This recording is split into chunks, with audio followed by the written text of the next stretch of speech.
Vikings injuries. We had J.J. McCarthy injured after the game. High ankle sprain. Yeah. Which, by the way, should at least throw into question his play during the game. This was late. It happened late in the game. It did. But he also, when he went out there and, airmailed an interception right to a safety for no good reason, you're like, what the hell was J.J. doing there? It's like the dude probably shouldn't have been playing at that point in the game. Like, he went out there on a high ankle sprain and was trying to grit through it. And, okay, whoever's fault that is kind of irrelevant. But at the very minimum, it almost certainly affected his play late. Yeah, maybe. Carson Wentz is getting the start, though, against the Bengals. We have two quarterbacks injured. It is Jake Browning against Carson Wentz here. Yeah. No Joe Burrow, no J.J. McCarthy. They've also, the Vikings, placed Aaron Jones on IR. Jordan Mason's looked pretty good through 2 weeks, though, running the ball. Albeit not going anywhere fast. Like, they haven't had a good ground game. No, I know. I thought there was flashes against the Bears in week 1. That tweet that I sent you from somebody called TK12 just said, flex this to 4 a.m., Jake Browning versus Carson Wentz. You get it. I understand.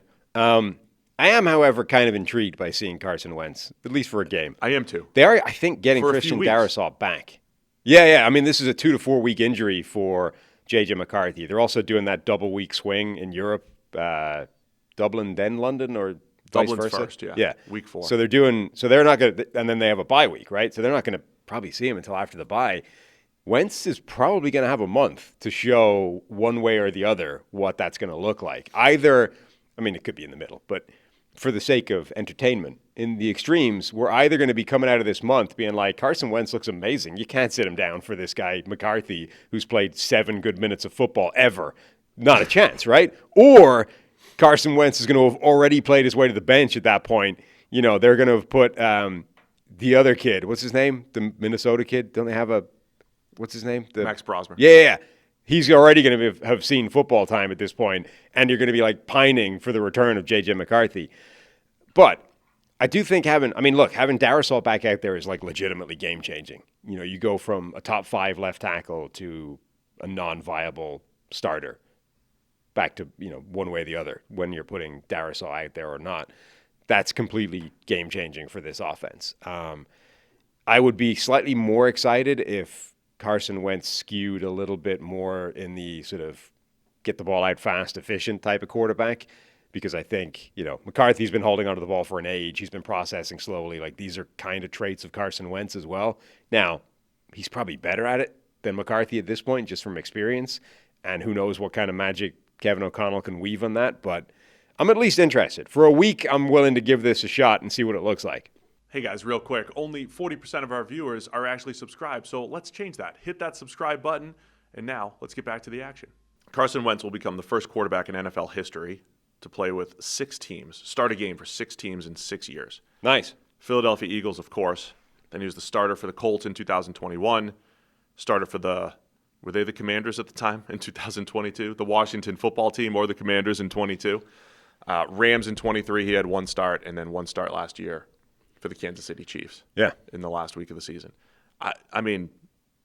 It's not wild to say that Carson Wentz right now is probably better than J.J. McCarthy. No, in fact, I think it's probable. Right. It's more probable than not, just because we still don't really know enough about J.J. McCarthy, and it hasn't looked great yet.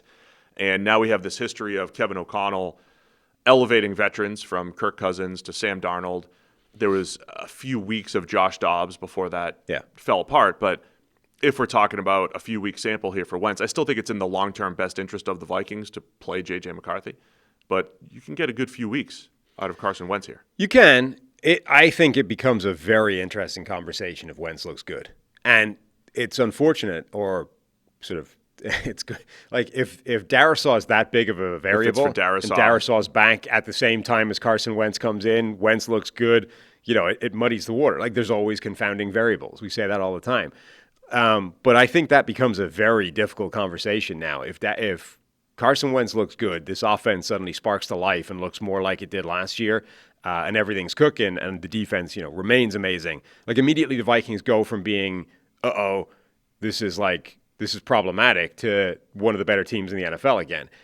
Can you sit him down at that point just because the the guy who's effectively a rookie and you don't really know anything about. It's the Sam Is Darnold healthy. discussion again, but Except in season. But it's in season. And but the difference being, you have them already. Like you're literally they're both there already. You just have to decide which one to start.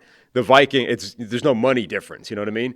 Whereas the offseason was difficult because it was a financial commitment to Darnold if you wanted to go that direction. This time, you've got both of them already. The only question is, like, can you risk the season putting in the young kid, or does sitting him down for a year because, like, in the pursuit of being good this year, do you any long-term harm?